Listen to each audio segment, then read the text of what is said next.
Hello guys, ngayon nandito tayo sa Ocean Adventure. Dito to sa may Subic Freeport.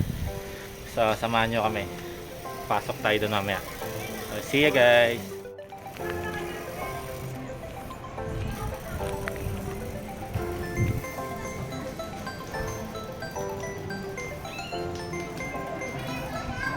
So ngayon guys, papunta tayo rito sa may ticketing booth nila. Bibili tayo ng tickets at ipopost ko na lang dito sa screen kung magkano yung admission dito sa Ocean Park.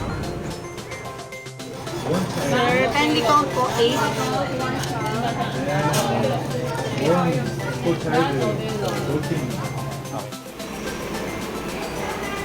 Okay, go!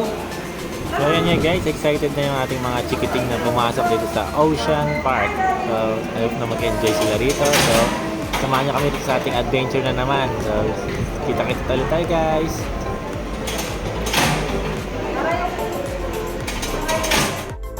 So guys, ito pala yung mga souvenir shops nila. Makakabili kayo dito ng mga pampasalubong rito. Pag bumili kayo dito ay malaking tulong ito para sa mga marine animals na rescue nila.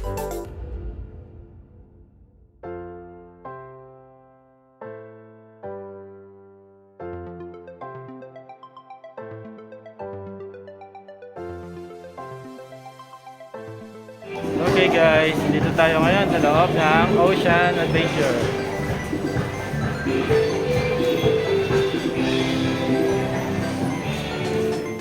Ito naman guys yung Meet the Mascot. So panoorin natin sila kung gaano sila kagaling sumayaw.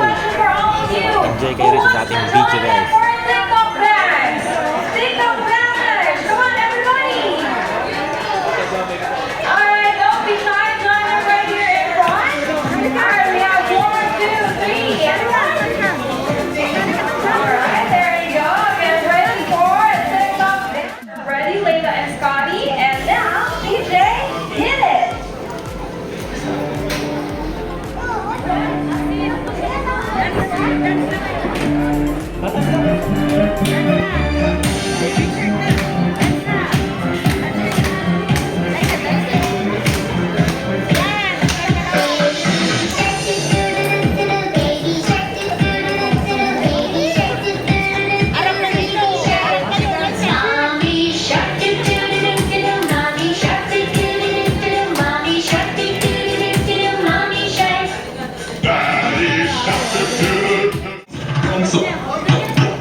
upang panoorin ang ating mga Sea Lions performer at hope na mag-enjoy kayo dito sa kanilang show.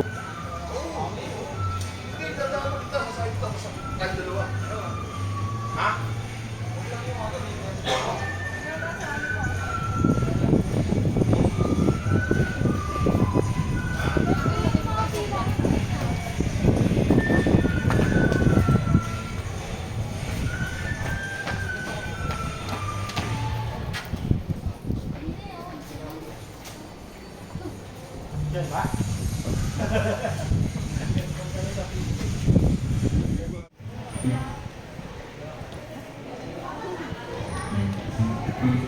good morning everybody! Good morning! Okay, welcome here at Silang College Station. By the way, I'm Officer Jello, and I'm going to be your host for today.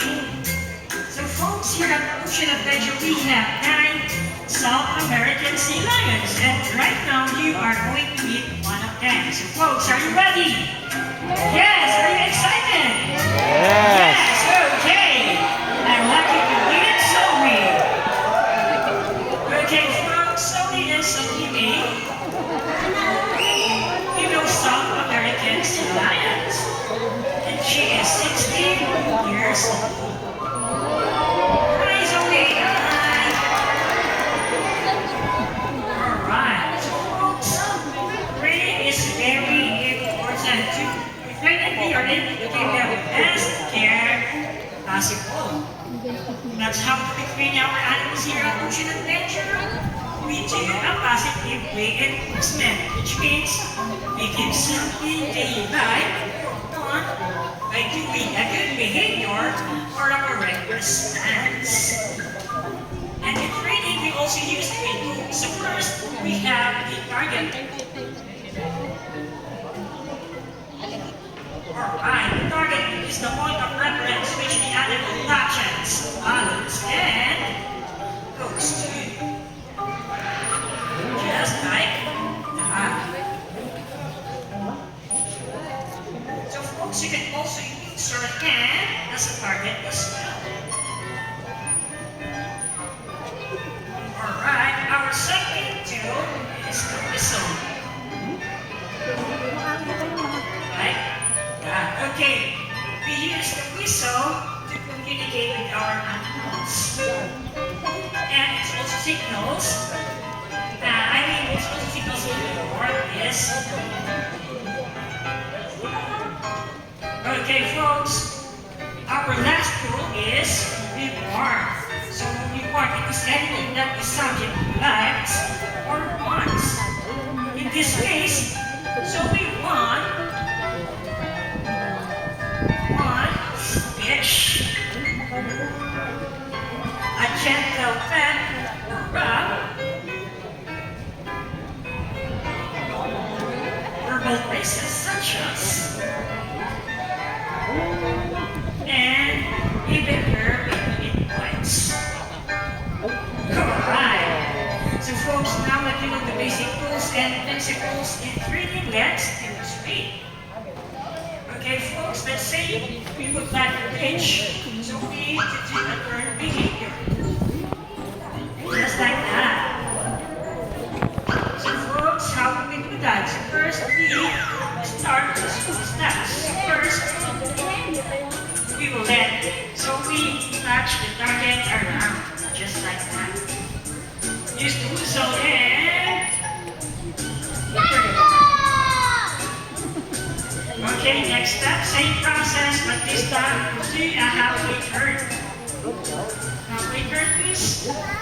Use the whistle and give your reward. Okay, so we're going to Wild World na. After natin mag Sea Lion Play and Learn, so Wild World tayo. So, let's go!